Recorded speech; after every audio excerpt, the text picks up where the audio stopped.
নমস্কার বন্ধুরা, রুচির কিচেনে সবাইকে স্বাগত জানাই। আজ নিয়ে এসেছি ঢ্যাঁড়স বা ভেন্ডির দারুণ সুস্বাদু নিরামিষ একটি রেসিপি। বানানো খুবই সহজ, 10 মিনিটে বানিয়ে নিতে পারবেন। খেতেও ভীষণই সুস্বাদু হয়।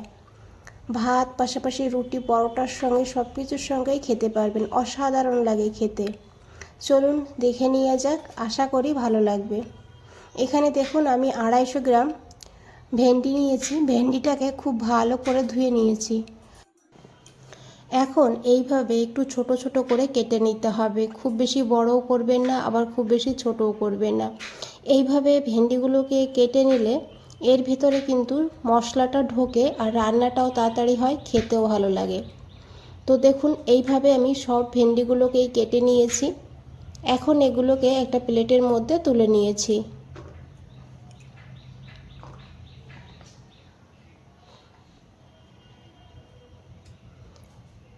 এখন এখানে দিয়েছি পরিমাণ মতন লবণ, অল্প করেই দিয়েছি লবণটা এখানে।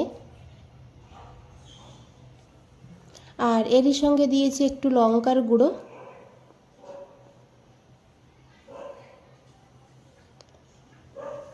তারপরে এখানে দিয়েছি বেসন। এখানে আমি 2 চামচ বেসন দিয়েছি ভর্তি করে।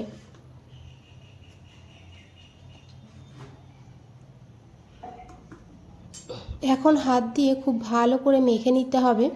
ভেন্ডির গায়ে ভালোভাবে যেন কোট হয়ে যায় বেসনের, সেইভাবে। একবার হলেও এইভাবে বানিয়ে দেখবেন, তারপর আমাকে জানাবেন কেমন লেগেছে। দেখুন এইভাবে কিন্তু মেখে নিতে হবে। এখন এটাকে সাইডে রেখে দেব। আর এখানে দেখুন একটা মশলা বানাবো, তার জন্য একটা বাটির মধ্যে একটু হালকা গরম জল নিয়েছি। তারপরে দিয়েছি 1/2 চামচ ঝাল লঙ্কার গুঁড়ো, তবে ঝাল আপনারা আপনাদের প্রয়োজন মতন নেবেন। আপনারা চাইলে এখানে কাঁচা লঙ্কা বাটাও দিতে পারেন, আমি এখানে লঙ্কার গুঁড়ো ব্যবহার করেছি। 1/2 চামচ জিরের গুঁড়ো, 1/2 চামচ ধনিয়ার গুঁড়ো, আর দিয়েছি একটু হিং। যেহেতু নিরামিষ তাই একটু হিং দিলে সুন্দর একটা ফ্লেভার হবে। তবে হিঙের ফ্লেভার যদি আপনাদের ভালো না লাগে তাহলে স্কিপ করে দেবেন। 1/2 চামচ হলুদের গুঁড়ো দিয়েছি এখানে। এখন খুব ভালো করে মিশিয়ে নেব। হালকা গরম জলে মশলাটাকে ভিজিয়ে রেখে দিলে একদম বাটা মশলার মতন স্বাদ হয়। এদিকে দেখুন একটা কড়াই বসিয়ে দিয়েছি। কড়াই গরম হয়ে গেলে দিয়ে দিয়েছি এখানে 2 চামচ সর্ষের তেল। রান্নাটা আমি সর্ষের তেলে করেছি, তবে সাদা তেলেও করা যাবে। তেলটাকে খুব ভালো করে গরম করে নিতে হবে।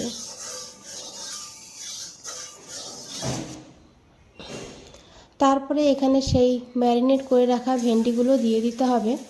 আর এখন এই ভেন্ডিগুলোকে মিডিয়াম ফ্লেমে ভালো করে একটু কড়া করে ভেজে নিতে হবে। বেসনটা দিলে এই ভেন্ডিগুলো যেমন ক্রিস্পি হবে, তাছাড়া কিন্তু ভেন্ডিটা খেতেও ভীষণই সুস্বাদু হবে।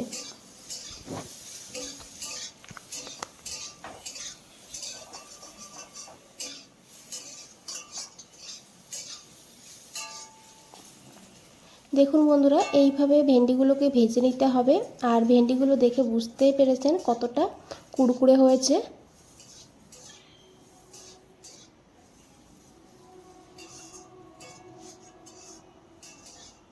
এখন এগুলোকে তুলে নিতে হবে। আর এই কড়াইতেই কিন্তু আরও 2 চামচ তেল দিতে হবে। তেলটাকে খুব ভালো করে গরম করে নিতে হবে। তারপরে ফোড়নে দিতে হবে একটা শুকনো লঙ্কা। লঙ্কাটাকে এইভাবে ছোট ছোট করে দিয়েছি, এতে কিন্তু এর ফ্লেভারটা খুব ভালো হয়, তেলের সঙ্গে মিশে যাবে। আর তার সঙ্গে অল্প করে একটু কালো জিরে দিয়েছি।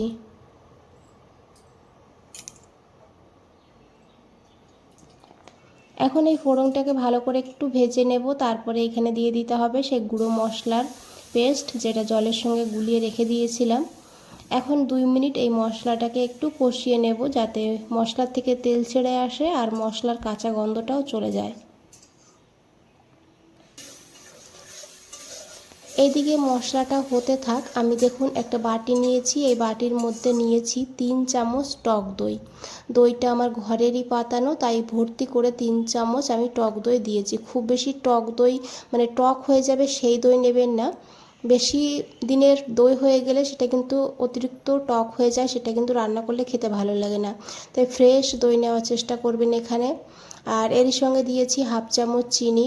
যেহেতু টক দই তাই একটু চিনি দিলে টেস্টটা ব্যালেন্স হবে, সেই কারণে আমি দিয়েছি পরিমাণ মতন লবণ। এখন খুব ভালো করে এইভাবে মিশিয়ে নিতে হবে। বন্ধুরা, রেসিপিটা দেখে যদি একটু ভালো লেগে থাকে একটা লাইক করে দেবেন, চ্যানেলটাকে সাবস্ক্রাইব করে পাশে থাকবেন।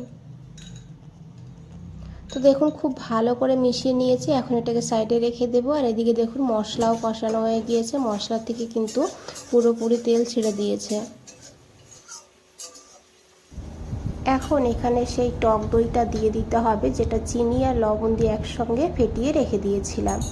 তো পুরোটা দই কিন্তু এখানে আমি দিয়ে দিয়েছি, দিয়ে ভালো করে মিশিয়ে নিতে হবে। আর এখন আবারও 2-3 মিনিট ভালো করে কষিয়ে নিতে হবে।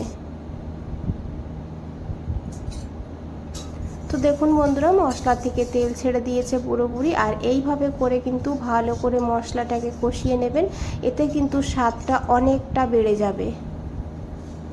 এখন এখানে সেই ভেজে রাখা ভেন্ডি বা ঢ্যাঁড়সগুলো দিয়ে দিতে হবে, দিয়ে মশলার সঙ্গে ভালো করে কষিয়ে নিতে হবে।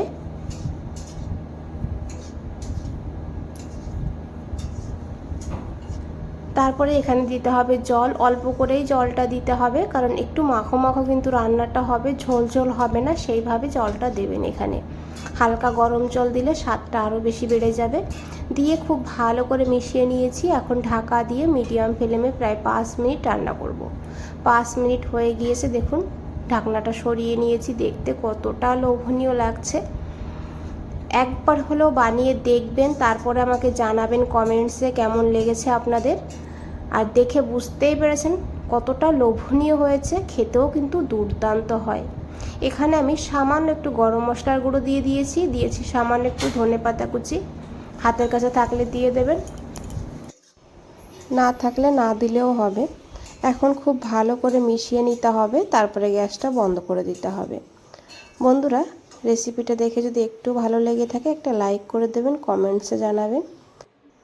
আর এইভাবে বানিয়ে আপনারা কিন্তু ভাত, রুটি, পরোটা সব কিছুর সঙ্গেই খেতে পারবেন, খেতে দুর্দান্ত হয়। আজ তাহলে এই পর্যন্তই, ফিরে আসছি নতুন কোনো রেসিপি নিয়ে। ভালো থাকবেন, সুস্থ থাকবেন, সবাইকে অনেক অনেক ধন্যবাদ এত সময় ধৈর্য ধরে রেসিপিটা দেখার জন্য।